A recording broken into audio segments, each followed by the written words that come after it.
Bienvenue sur Classique en lecture. L'homme à la cervelle d'or, issu des lettres de Montmoulin d'Alphonse Daudet, lu par Iris. Il était une fois un homme qui avait une cervelle d'or. Oui, madame, une cervelle tout en or.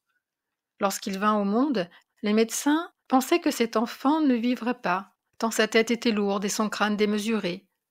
Il vécut cependant et grandit au soleil comme un beau plant d'olivier. Seulement sa grosse tête l'entraînait toujours, et c'était pitié de le voir se cogner à tous les meubles en marchant. Il tombait souvent. Un jour il roula du haut d'un perron et vint donner du front contre un degré de marbre où son crâne sonna comme un lingot. On le crut mort, mais en le relevant, on ne lui trouva qu'une légère blessure, avec 2 ou 3 gouttelettes d'or caillées dans ses cheveux blonds. C'est ainsi que les parents apprirent que l'enfant avait une cervelle en or. La chose fut tenue secrète. Le pauvre petit lui-même ne se douta de rien. De temps en temps, il demandait pourquoi on ne le laissait plus courir devant la porte avec les garçonnets de la rue. « On vous volerait, mon beau trésor, » lui répondait sa mère. Alors le petit avait grand peur d'être volé. Il retournait jouer tout seul, sans rien dire, et se trimballait lourdement d'une salle à l'autre. À 18 ans seulement, ses parents lui révélèrent le don monstrueux qu'il tenait du destin. Et comme il l'avait élevé et nourri jusque-là, ils lui demandèrent en retour un peu de son or. L'enfant n'hésita pas, sur l'or même. Comment, par quel moyen, la légende ne le dit pas, il s'arracha du crâne un morceau d'or massif, un morceau gros comme une noix, qu'il jeta fièrement sur les genoux de sa mère. Puis, tout ébloui des richesses qu'il portait dans la tête, fou de désir, ivre de sa puissance, il quitta la maison paternelle et s'en alla par le monde en gaspillant son trésor.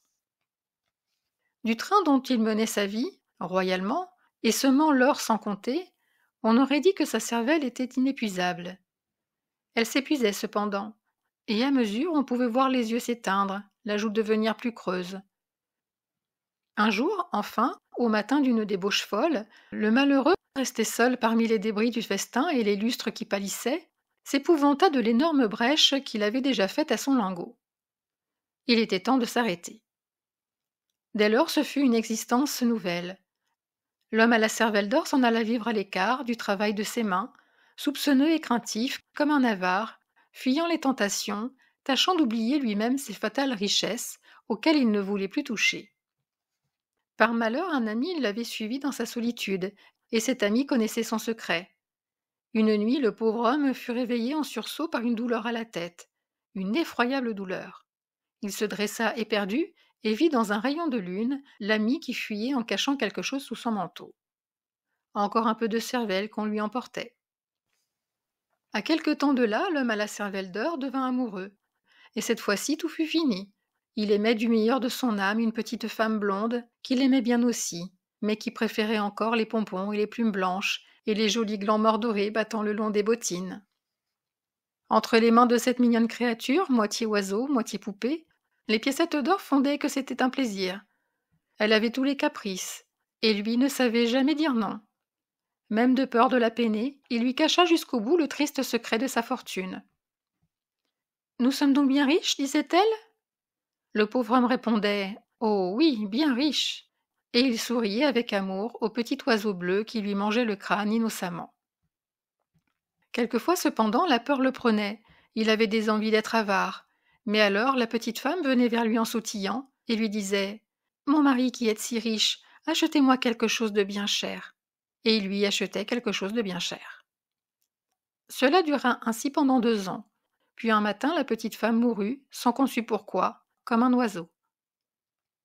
Le trésor toucha à sa fin. Avec ce qui lui en restait, le veuf fit faire à sa chère morte un bel enterrement. Cloches à toutes volées, lourd carrosse tendu de noir, chevaux empanachés, larmes d'argent dans le velours, rien ne lui parut trop beau. Que lui importait son or maintenant ? Il en donna pour l'église, pour les porteurs, pour les revendeuses d'immortels. Il en donna partout. Aussi, en sortant du cimetière, il ne lui restait presque plus rien de cette cervelle merveilleuse, à peine quelques parcelles, aux parois de son crâne. Alors on le vit s'en aller dans les rues, l'air égaré, les mains en avant, trébuchant comme un homme ivre. Le soir, à l'heure où les bazars s'illuminent, Il s'arrête devant une large vitrine dans laquelle tout un fouillis d'étoffes et de parures reluisait aux lumières et resta là longtemps à regarder 2 bottines de satin bleu bordées de duvet de cygne. « Je sais quelqu'un à qui ces bottines feraient bien plaisir, » se disait-il en souriant. Et ne se souvenant déjà plus que la petite femme était morte, il entra pour les acheter. Du fond de son arrière-boutique, la marchande entendit un grand cri. Elle accourut et recula de peur en voyant un homme debout qui s'accotait au comptoir et la regardait douloureusement d'un air hébété. Il tenait d'une main les bottines bleues à bordure de cygne et présentait l'autre main toute sanglante, avec des raclures d'or au bout des ongles. Malgré ses airs de conte fantastique, cette légende est vraie d'un bout à l'autre. Il y a par le monde de pauvres gens qui sont condamnés à vivre de leur cerveau et payent en baie leur faim avec leurs moelle et leurs substances, les moindres choses de la vie. C'est pour eux une douleur de chaque jour, et puis, quand ils sont là de souffrir. Merci d'avoir écouté L'homme à la cervelle d'or sur Classique en lecture.